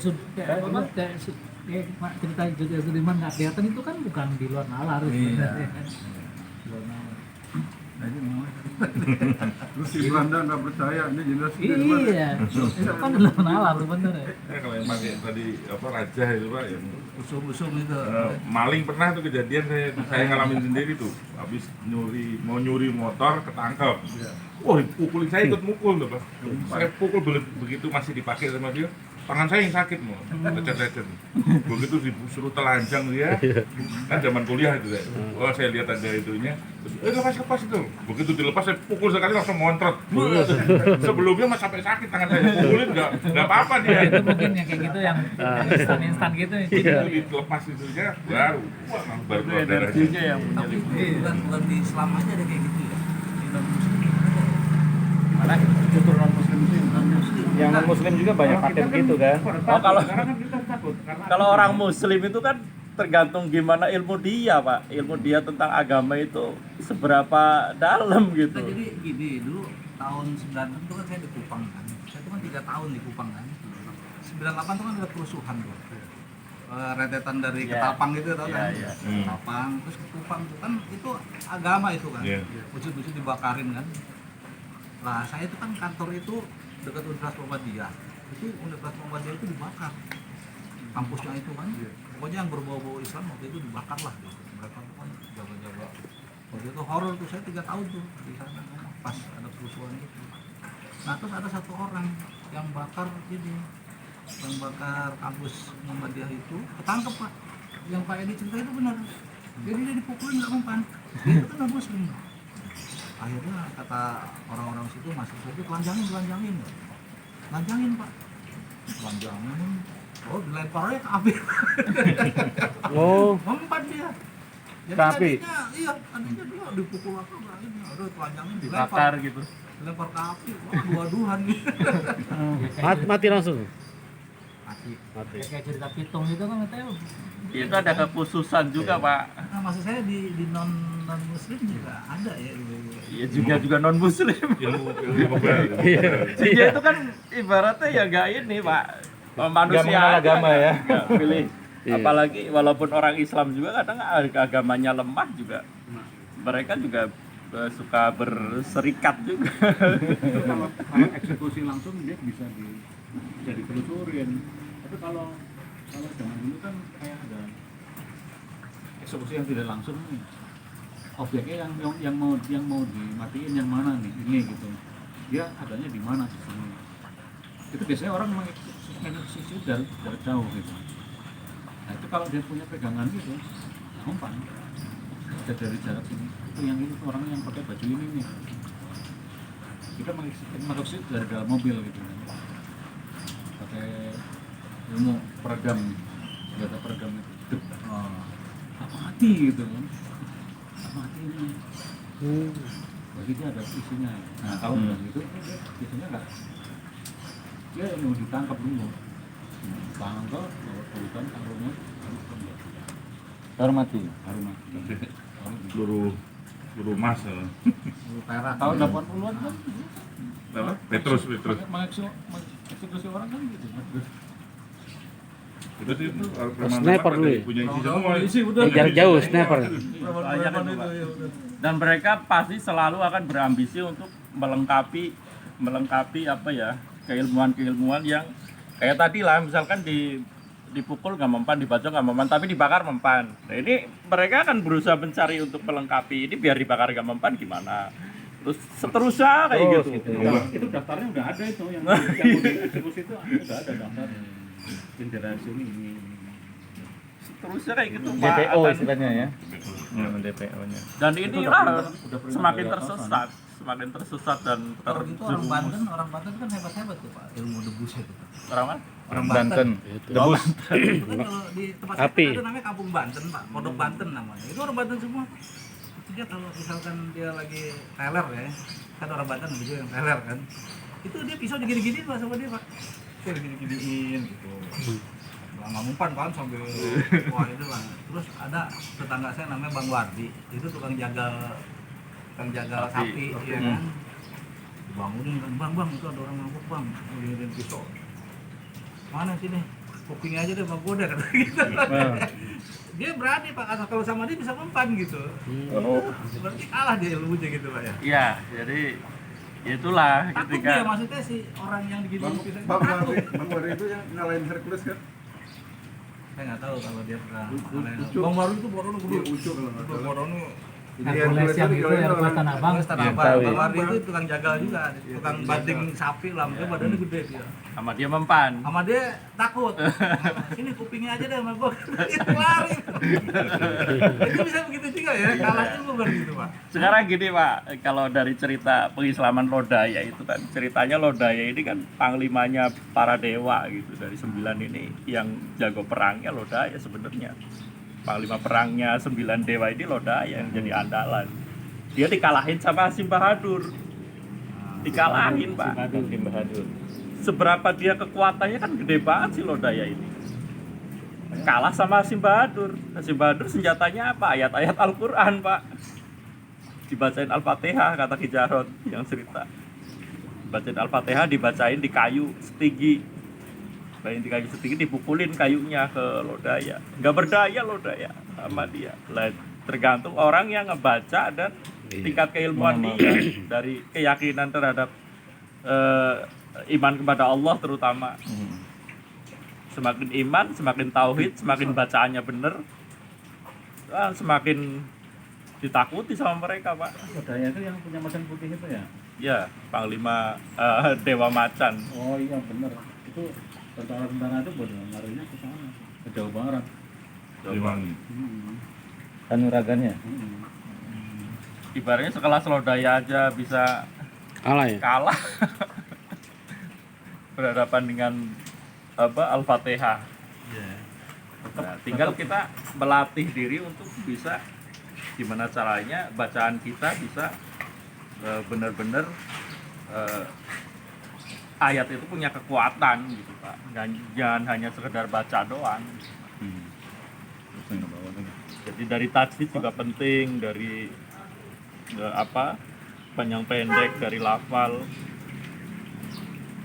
Itu yang harus dilatih memang. Penting mungkin dari badannya sendiri kali ya. Dari kesucian dirinya gitu. kita juga. Kayak Jenderal Sudirman tuh kan gitu kan, nggak lepas wudhu, ya kan, banyak zikir. Artinya Orang alim ya. orang alim lah, sehingga itu bisa datang ke dia kemampuan yang di luar nalar itu bisa dapetin. Dan sesuatu yang berasal dari jin, kesaktian apa yang bersumber dari jin, itu tetap aja kita manusia sebagai khalifahnya Pak. Jangan lupa kita sebagai khalifah yang ditunjuk. Dan kita harus takut ya. bisa memimpin mereka justru. Dan jangan bangga dulu, jangan bangga dulu kalau kita tuh di backup sama jin gitu. Harusnya kita lebih kuat dari dia ya. Kita lebih kuat dari dia. Kita seneng banget nih di backup sama jin gitu. Iya. Padahal itu keliru besar. Harusnya jin yang bisa backup kita. Tapi memang benar Pak. Jadi ceritanya menarik nih sekarang. Ada fenomena Syekh Athaillah ini, Ustadz Hakim ini. Jadi justru sekarang dari dunia jin yang terusik sama kita Pak. Ketika berkunjung kemarin terakhir di liputan Gunung Tampomas Pak. Gunung Tampomas. Ya sering lah setiap liputan itu pasti ada aja yang jin yang di situ selalu merasa terusik gitu. Merasa terusik loh. Kok ada yang merasa terusik? Biasanya kan ada yang mengusik manusia, gangguin manusia gitu. Jadi sekarang malah justru jinnya yang Mereka malah yang terusik. Udah mulai usil nih manusia. Manusia Kebalik ya. Ya ini karena memang awalnya terbongkarnya Islamnya Lodaya awalnya. Makanya tadi berarti balik lagi, kita nggak tahu itulah kemampuan hakim Ustadz Hakim Bawazir mampu menerawang lah. Ya, itu kan nggak semua orang bisa begitu kan. Ya, semua orang. Pasti dia ada kemampuan lah. Kemampuan itu mungkin datangnya langsung datang dari memang Iya. kehendak dari Allah, memang dari dia punya keturunan Iya. nasabnya juga. Enggak gitu, bisa jadi gitu kan. Kalau enggak itu kan kayak kita suruh begitu, wah bisa balik-balik. Kita harus berlatih dulu Pak. Memang kita harus banyak berlatih. Iya mungkin banyak kita ini masih banyak kotornya gitu, Masih jadi banyak kotor juga. orang juga nggak mau gitu masuk ke situ. Itu orang kaya hakim itu mesti ada ya. Orang kaya hakim itu mesti ada ya. Anggota ini. Enggak, maksudnya orang yang seperti hakim bawah itu itu mesti ada Pak. mesti ada ya. Walaupun si hakim itu udah meninggal katakanlah. Mesti nanti Nasabnya ada lagi nggak turunannya Setiap kira-kira? zaman pasti ada Pak. Pasti sebenarnya. Setiap zaman pasti ada orang beliau bilang beliau itu sehatailah generasi keempat. karena kalau nggak ada kan putus nih kan. Putus. Antara apa ya, kehidupan manusia sama Iya, makanya kan kehidupan kayak jin kan putus tuh. Ustadz Hakim itu Nggak kan ada pasti yang- kan nggak mungkin orang biasa, kalau menurut saya sih nggak mungkin Iya. orang bisa yang mampu Betul. apa bicara dengan apa penguasa Jawa gitu Iya. gila. Kalau kita suruh ke sana bisa nggak balik gitu. Dan beliau satu-satunya lagi. Di zaman ini satu-satunya Pak. Iya. Ya Punya mungkin keturunan nggak? mungkin ada, Ada cuman keturunan. nggak Ada terekspos. anaknya? Orang-orang yang punya keistimewaan seperti beliau tuh ya mungkin banyak gitu, banyak. Hanya nggak terekspos seperti sekarang. Kan karena ada YouTube itu jadi semua jadi viral kan. Nah, itu kan dulu kan gitu. Saya tuh dulu bisa berinteraksi sama bangsa kayak gitu. Lagi tidur di kamar aja nongkrong gitu di situ di sebelahnya gini. Oh, Itu kan sesuatu yang Sebelum itu kota harimaunya dibuang. benar, itu sesuatu yang sangat nggak enak. Itu bukan suatu kelebihan, tapi itu Tapi gini Pak, waktu saya juga punya pengalaman kakak ipar, kakak ipar ya. Dia tuh sampai sekarang umurnya udah 60 lah itu. Sekarang tuh ada yang ngikutin dia namanya harimau, namanya sama juga Ajin Harimau. Dia bisa ngomong Ajin Harimau itu. Nah dia dapat itu dari mana Pak? Dari bapaknya punya adik atau kakak gitu yang menguasai ilmu lah gitu. Nah, diturunin. Tapi sekarang ada orang yang masih, terus kita tanya, ini nggak bisa dihilangin Bang, saya bilang. Nggak bisa. Terus cara ngilangin gimana? Ya nunggu saya mati, dia bilang gitu aja. Nanti akan turun, nggak tahu turun saya gitu. Dia bilang begitu. Turun-temurun. Turun. Gitu. Jadi kalau misalnya ada kayak gitu tuh, ada keluarga itu kesurupan, disuruh dia tuh. Tapi kan beda beresin. Pak dengan kemampuan hakim kan beda Pak. Oh iya, jelas Hakim enggak tuh beda. bisa memerintah, bisa komunikasi, bisa Nah, ini yang- nanya gitu, bisa menggali dia. Kalau itu beda, emang belum ini yang saya bilang ada orang yang diikuti sama jin, ada itu kan Pak Agus kan. Ya kalau yang seperti itu mungkin ini ya banyak ya. boleh Banyak. dibilang tadi banyak. Jadi Tapi kalau kemampuan itu sekarang seperti anak hakim saya itu itu jarang. dibawa ke sana di Rupiah sana. Udah ini udah pergi gitu udah. Nggak taunya besok ada lagi gitu Iya. loh. Nah, abang, itu abang juga ipar yang tuh balik gitu, lagi Pak. tuh dia lagi. Iya. Abang ipar saya gitu, dia nggak bisa Bandel. dipindahkan. Yang keponakan Pak Eko waktu itu kan, Yang susah banget keluar itu iya, ya. akhirnya sampai sekarang ya begitu ngikut terus. Terus gitu. gitu terus. ya. Karena Dia menurut pun nggak- dia udah dia cinta nggak gitu, udah cinta. Memang gitu. Dia nggak nyari gitu. Dia Salah satu sifat mereka. dia nggak nyari dan dia juga nggak minta. Tiba-tiba begitu bapaknya itu adik bapaknya udah meninggal, tiba-tiba sebelum meninggal dipesenin. Nanti ada yang ngikutin kamu, dia bilang. Dia waktu itu nggak ngerti. Tanpa disuruh bantuin Gitu. tanpa kita minta gitu. Ya itu kan ya udah di luar kita lagi Pak, orang dia yang Iya. Kalau seperti itu kita nggak apa-apa kan. nggak apa-apa Pak, Artinya kita nggak. orang dia yang mau bantu kita Yang nggak penting nyuruh, intinya nggak apa. jangan sampai mengganggu ibadah. Nah Ketika sampai mengganggu ibadah, mau sholat jadi malas segala macam, nah itu perlu Nah, di Maksudnya gini. Nah kalau itu dia- perlu di itu apa diusir, rupiah. segala Perlu macam di- itu harus Maksudnya gini, dihilangkan. kalau dengan kita tahu kita seperti itu, seperti Pak Agus dengan kita tahu seperti itu gitu ya. Berarti kan kalau kata Pak Agus kan tadi Pak Agus kan ingin membuang. Tapi kan walaupun kita ibadah gimana ya kadang-kadang suatu saat mesti ada nih karena dia menolong kita kan. Ya kan? Membantu lah Berarti ibaratnya. kan ada kan? itu di luar kendali kita Pak, udah Itu nggak apa-apa kalau nggak seperti masalah. itu. Gitu. Artinya Orang dia yang pingin nolong. Tapi normalnya manusia itu kita itu independen lah ya. Itu dulu saya hampir tertarik dengan ilmu pati geni itu. Saya dulu hampir diajarin itu sama bapak saya gitu. Kamu mau pati geni gini. Nah kalau udah kayak gitu-gitu udah Itu pati geni itu apa sih? Puasa 40 hari ya, minum air putih gitu ya. 7 hari 7 malam itu tidak makan nggak tidur. yang penting kita sesuai syariat aja. Hati geni. Nggak kuat ya kalau nggak makan nggak tidur tuh. Tapi ada yang Semalam ngelakuin. nggak makan aja kayak nggak bisa tidur. Nah, tapi orang ada yang ngelakuin. Tapi minum kali Pak, minum boleh biasanya gitu. Minumnya air putih aja gitu, nggak ada rasa. Itu yang nggak mau lepas Pak, biasanya yang diritualin kayak gitu. Anunya kemampuannya luar biasa gitu loh, bisa nidurin orang gitu kan, bisa macam-macam lah gitu. Hanya tuh menarik banget sesuatu yang menarik. Bel. Justru pemahaman saya hari ini tuh justru kita tuh pengennya bebas dari interaksi kita dengan bangsa muslim.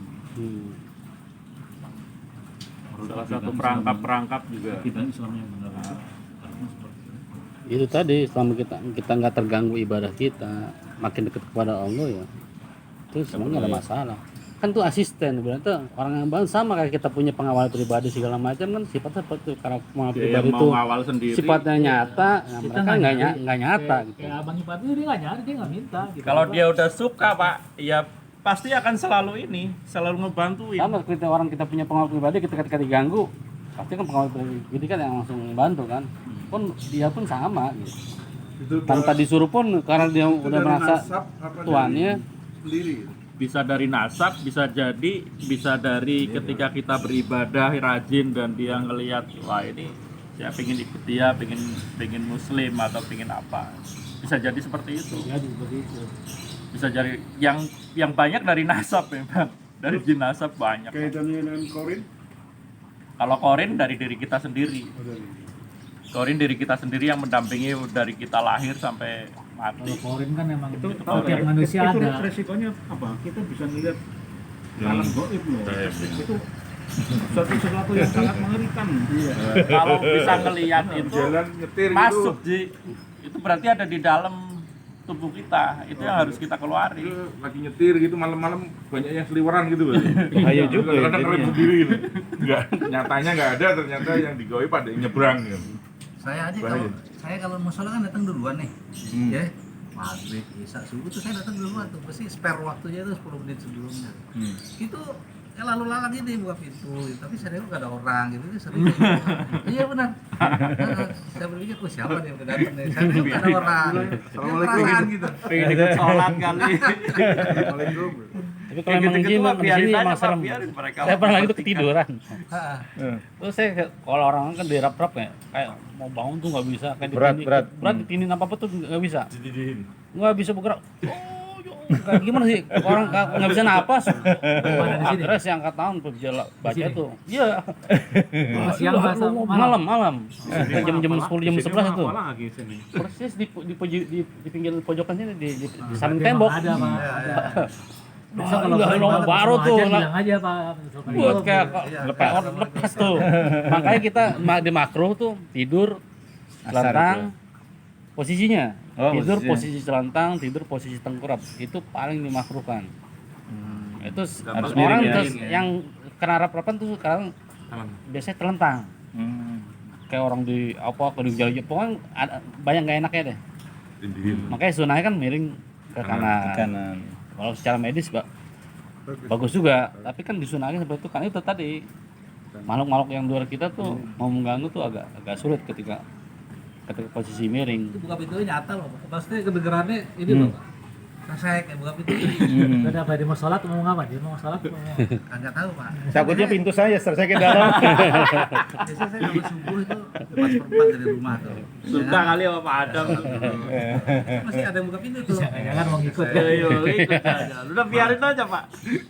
Kan tadi itu dia karena dua, Pak Adam Pak, udah saya, mulai soleh, udah mulai Iya. rajin. Nah, kayaknya bagus nih. Mendengar jelas itu dua, Pak, saya. Pada saat saya sendiri nggak ada orang. Pada saat Pak Ikus yang masuk. Kalau Pak Ikus mesti nabrak pintu. Ini anggota LDG nih katanya. Harus muslim memang senangnya di musola atau di masjid. Ada tapi Pak itu Pak yang buka pintu ini. Mau ikut Pak Adam kali. Udah mulai bisa nih Pak Adam nih. Udah mulai bisa Maksud saya, merasakan. Sampai ini kalau begitu-begitu kan hal yang biasa tuh. Ya, di rumah juga gitu. Di rumah kan gitu, bet aja gitu kan. Kita nengok nggak ada gitu. Biasa itu level-level ini lah. Level rendah itu Pak. Level cemen. Satu. Kalau di rumah kan kita wudhu, mau ikut mau sholat, gitu aja. Assalamualaikum, mau sholat, iya sholat, gitu. Kita gak ngikut amin kabur. Amin. Itu emang pasti ada tuh Pak ya di setiap rumah gitu. Ada di mana-mana, Pak. Jangan Terutama dia suka tadi di disuruh pohon. gitu. Bilang anak kabur. Yang lucu ada yang pakai top Salah satu tempat yang disukai Ikut pohon. makmum dia tuh. Apa? Jadi kalau kayak tanah lapang gitu nggak ada pepohonan, mereka kurang suka Pak. Karena mereka itu yang gelap-gelap, teduh, gelap. Kalau Apa? Lembab. padang gitu, tanah lapang, nggak ada pohon-pohon gitu, kurang Panas. suka. Panas ya. Gak suka Nah, cahaya. Pak Agus itu kalau waktu Pak Agus bilang tadi Lihat. bisa melihat dunia dia, itu seperti apa Pak Agus? Ya maksudnya apakah di sini ada yang hidungnya hilang, di sini ada yang matanya itu Nggak ada penglihatan yang- Pak Agus seperti Gak ada apa? yang Ada bagus pohon-pohon katanya nggak tuh? Ada bentuknya, pohon-pohon itu. gak ada yang bagus ya Ji. Jelek-jelek ya sih. Sedikit, Ada yang cakep sih, ada yang cakep. Tapi kebanyakan rata-rata tuh Jelek. Itu yang paling cakep menurut diri dulu mereka. yang sering tinggal sekamar sama saya itu pakai jubahan putih itu rambutnya panjang tapi nggak ada mukanya. ngeri banget. Oh itu sering gangguin saya dulu di kamar itu, di kamar kos itu tuh udah diusar-usar udah gebukin kayak apa Orang dia demen. Itu perempuan apa? perempuan itu. Oh, pakai jubah Tapi perempuan. rata Pakai itu apa mukanya. kayak daster panjang gitu. Jadi bisa berubah juga Pak wujudnya. Bisa nggak kayak gitu juga gitu.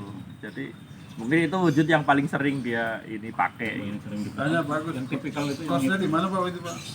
Di Daerah mana? Baciro. Daerah mana Pak? Oh Jogja. Bajiro. Itu bajunya benar-benar putih bersih. Iya. Putih. Kapan laundrynya ya? Ya di laundry. Nggak kotor-kotor gitu maksudnya. Bisa ngomong gitu, bisa ngomong. Ini Islam itu. Iya, bersih berarti. Sering ganti baju. Situ terus itu. Yang di dalam kamar itu. Nggak pernah Dilihatin gitu. komunikasi sama Pak Agus. Ngapain? Dilihatin gitu nggak kabur deh. Dilihatin gitu nggak kabur. Hilang dia. Oh hilang. Jadi nggak lama dong berarti kan? Dimensinya ruangan kita apa ruangan mereka? Dimensinya begitu mereka menampakkan itu. Dimensinya Ruangan kita. Ruangan kita Oh. tapi dia tembus ke belakang. Jadi kayak setengah transparan. Setengah Oh, transparan. oke. Dikirain dimensi mereka gitu kan. Hollywood juga dong berarti. Berarti kalau Hollywood tuh ngikutin itu. Bener Pak, saya ada pengalaman. Dulu saya kan kuliah di Malang. Ada yang nggak pakai baju juga. Waduh. Malam-malam itu Pak jam 2, Hmm. tiba-tiba di atas meja saya tuh ada kepala Pak. Kepala begini, gitu. Terus saya kaget Pak. Saya bangun. Dan dia itu ya mungkin ini penglihatan saya ya gitu. Namanya orang waktu itu jam 2 saya ingat tuh, saya habis belajar kok. Belum tidur saya, begitu balik ke studio di atas meja belajar saya tuh ada kepala gitu. Dan dia tuh enaknya aja gitu loh. Debus keluar itu lewat tembok gitu, blis gitu. Lari saya Pak ke kamar sebelah. Lari kamar sebelah. Gua tidur sini aja deh. Saya bilang gitu kan. Ada apa? Saya ceritain. Nah ternyata besok pagi aja nggak jauh dari rumah saya, berapa rumah itu ada polisi Pak. Polisi itu katanya rumahnya diketok-ketok. Begitu buka pintu keluar ya itu tadi kepala itu tadi pindah ketembak lah sama dia kan jadi heboh kan. Nah wah berarti saya sama teman saya tuh kan jalan kan bener kan yang saya ini semalam iya bener. Nah nggak lama lagi dapat cerita tuh saya dari orang situ. Nggak jauh dari itu ada rel kereta ternyata Pak. Oh, Jalan kereta. Jadi, tayangan ya. ceritanya dulu katanya ada orang melindas kereta Putus. putus kepalanya gitu. Sehingga dia kemana-mana. Nah itu bisa jadi korin Pak. Bisa jadi kalau itu korin, korin. bisa jadi apa memang jin yang apa ada di situ bikin-bikin lah. Membo-membo. Tapi yang jelas itu bukan arwah orang yang meninggal, Iya, bukan. Bukan gak ada kaitannya Pak, orang yang meninggal mah udah balik ya rohnya ya. udah Kalau balik. korin tuh gimana sih ceritanya korin? Korin itu mendampingi kita dari lahir sampai meninggal. Jin yang ada di diri kita yang memang Tapi dia Allah menyerupai wujud Iya. itu Iya. kepalanya itu. yang tahu detail tentang Kondisi kita. terakhir dia masih hidup tuh, detik terakhir masih hidup tuh, ya itu kayak gitu bentuknya. Kalau dia berdarah ya kondisi terakhir berdarah. Nah maksudnya korin itu korin siapa? Korin yang meninggal. Yang itu? meninggal. Korin yang meninggal. Oh, oke. Jadi kalau misalkan kita bisa nanya gitu, dia bisa menceritakan dengan detail, bisa jadi itu korin story-nya dia. Karena memang Itu tahu korinnya. kita, karena memang dampingi kita dari lahir sampai meninggal. Kan Nabi Muhammad menceritakan itu memang. Kalau dia muda ikut muda, tua ikut berkembang tua juga, makanya ngikutin. Terakhir dia ditabrak, tinggal kepalanya doang, gitu. Jadi kalau Meninggal ada itu ya pas seperti Pak Adam lihat yang di atas meja itu posisi meninggalnya waktu Iya. tabrakan kan ketawa kata Pak Adam kan itu ya, mukanya kayak gitu. Tapi kok dia mengganggu sih, maksudnya orang itu kok digangguin sama dia gitu. Iya di ini aja Pak, dihajar aja. Itu tadi mau ditembak. Dihajar aja. Sama polisi ditembak. Ditembak, Sama polisi. Itulah kita bacain ayat-ayat Al-Quran, mereka sebenarnya panas Pak kalau kita bacanya bener Pak. Itu pengakuan dari mereka. Jadi ada hawa panas lah, ada hawa kebakar lah, ada hawa yang seperti didorong sama energi yang besar. Itu pengakuan mereka Pak. Emang pada prinsipnya dia takut ya. Itu saya noleh gini aja udah kabur kok dia. Harusnya takut Pak. Ada Mereka itu sebenarnya takut sama saya di kita. rumahnya semalam. Nah, Bentar duduk. Apa ya? Enggak, saya YouTube aja. Jangkrik, saya bilang jangkrik nakutin tikus. Krik.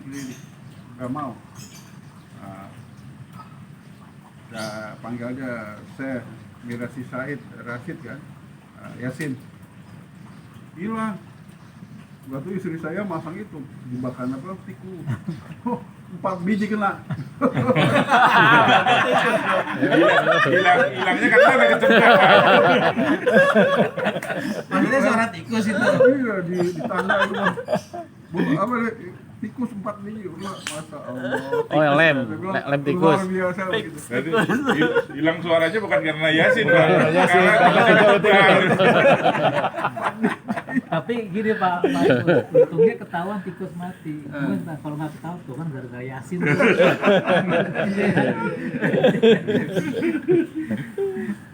Gesti jadi. Sebenarnya itu mereka takut Mantap sama pada kita. tikus. Nah, mereka takut sama kita, tapi mereka itu punya trik nge-push dulu di depan Pak. Nah, Jadi mereka punya trik itu biar kita takut duluan, kabur duluan mereka. Wah sukses sih, ketawa-tawa. Cuma gitu aja udah dia. Gitu aja udah. Kalau kita lawan balik udah pasti takut Pak. Ya, itu kan waktu di buku yang dialog dengan jin itu emang salah satunya itu orang yang takut tuh auranya beda. Jadi Dia dia bisa dari jauh, wah ini orang penakut. Ya udah ditakut-takutin. Bisa ngebaca. Gitu. Tapi kalau dia lihat orang berani maju dia nggak bakal berani. Maksudnya dia cuma sampai segitu aja kan mas. Sampai di situ aja. Nggak sampai ngejar sampai dia mati. Kalau di film-film kan tuh ada tayangan tuh. Itu propaganda jin juga itu filmnya itu. itu di film Warkop gitu. imajinasi sutradaranya itu. Nge-push aja di depan dengan wujud yang menyeramkan. Wah, kalau kita langsung takut dengan itu, wah udah Makin sukses jadi. lah mereka. Nge-pushnya dengan itu dulu di depan. Apa ini untungnya? Kalau dia tuh? kita berani, ya udah mereka kabur. Oh, Bang, apa untungnya dia tuh kalau kita takut gitu? Kalau dia- Biar jadi Ya pada akhirnya nanti bisa dipengaruhi untuk ikut ke jalannya dia, Pak. Keimanan kita nggak naik-naik gitu. Jadi dia pengen orang tuh nggak ada di situ gitu loh. Pengen leluasa dia nempatin. Oh bisa juga itu ya. Merasa terganggu lah. Ah. Akhirnya pindah ya. Iya. Udah sukses nakutin, sukses juga punya rumah. Jadi, sukses double lah. Iya. Kita ini kan tumpang tinggi kan. Jam 7 ya? Jam 7 lewat. Lanjut lagi. Pakai tambah. Nggak berasa tuh asik. Nggak terasa. waktu juga yang memisahkan kita juga. Mari kita tutup dengan membaca doa penutup. Silakan Pak. Alhamdulillah. Amin. Subhanakallahumma wa bihamdika asyhadu an la ilaha illa anta astaghfiruka wa atubu ilaik. Sebelum selesai, untuk besok ahad depan Pak Gani ya. Belum bisa. Saya